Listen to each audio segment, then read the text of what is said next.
Have you ever stopped to think about where true knowledge really comes from? Many people believe they alone possess the truth, as if what they have received were unique and absolute.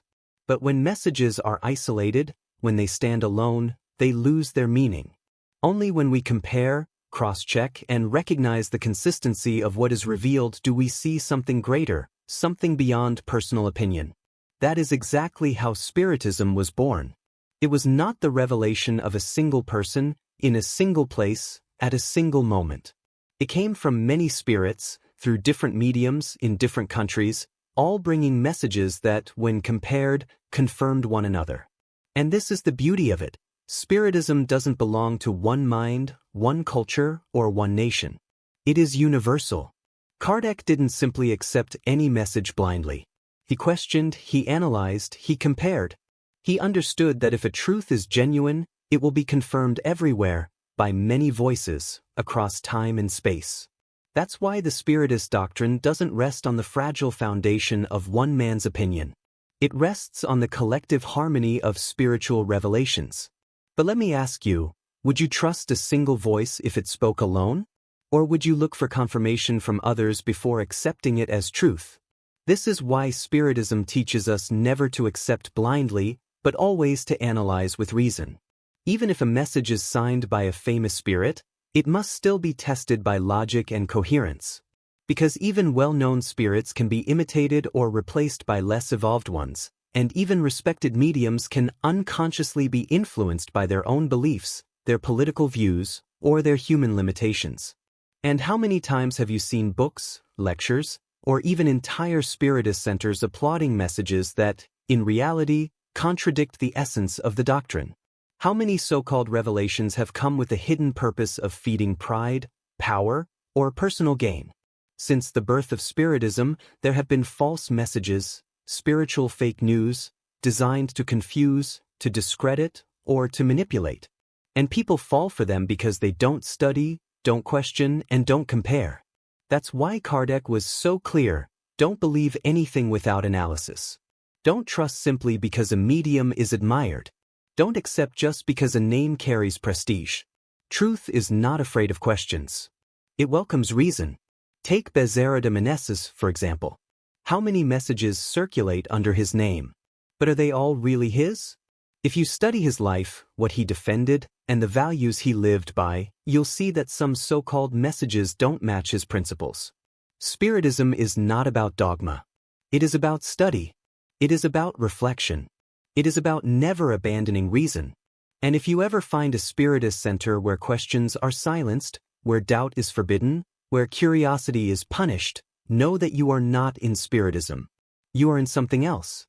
Kardec himself questioned even the most elevated spirits, and they answered with patience and clarity.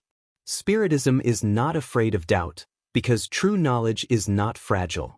It's also important to remember that even superior spirits reveal things gradually.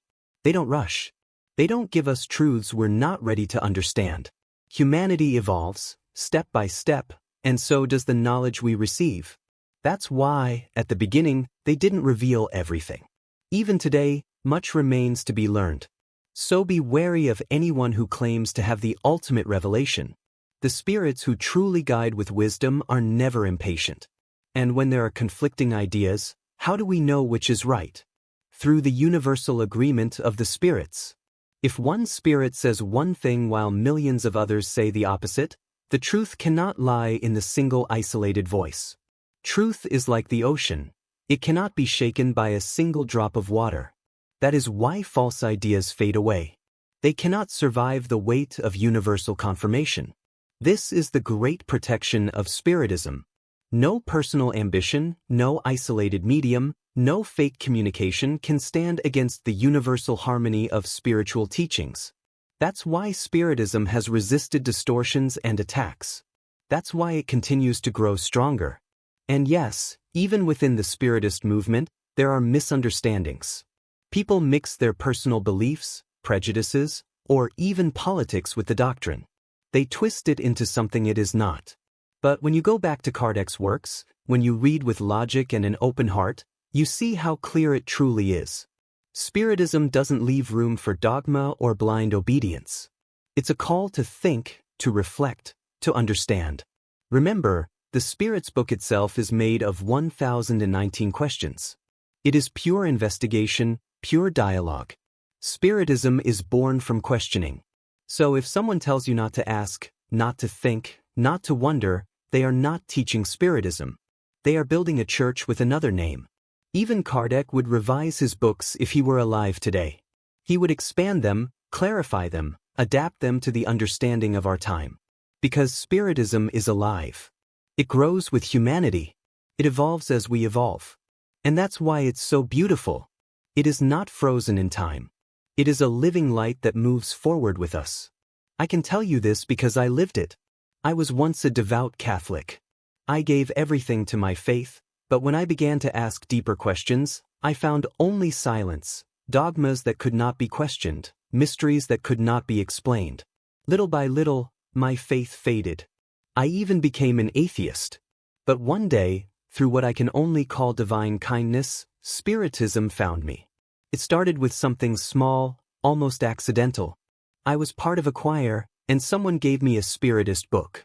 I read it, and then another, and another. And suddenly I realized, the answers I had been searching for were here. Spiritism didn't ask me to stop thinking. It invited me to think even more. It didn't demand blind faith. It offered a faith that reasons, a faith that understands. Spiritism took me from disbelief to a new kind of belief, not in the God of fear and punishment, but in the God of love, logic, and harmony. And that's why I'm here, sharing this with you. Because maybe you're searching too. Maybe you're looking for something that makes sense. So I invite you, read the Spiritist novels. Yes, they touch the heart.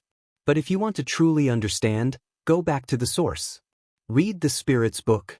Read the Gospel according to Spiritism. Read the Medium's book.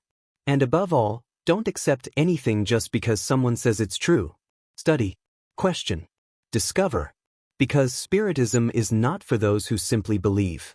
It is for those who want to truly understand. And if this message touched your heart, keep walking this path with us. There is so much more to explore, so much more to learn. Together we grow. Together we find light.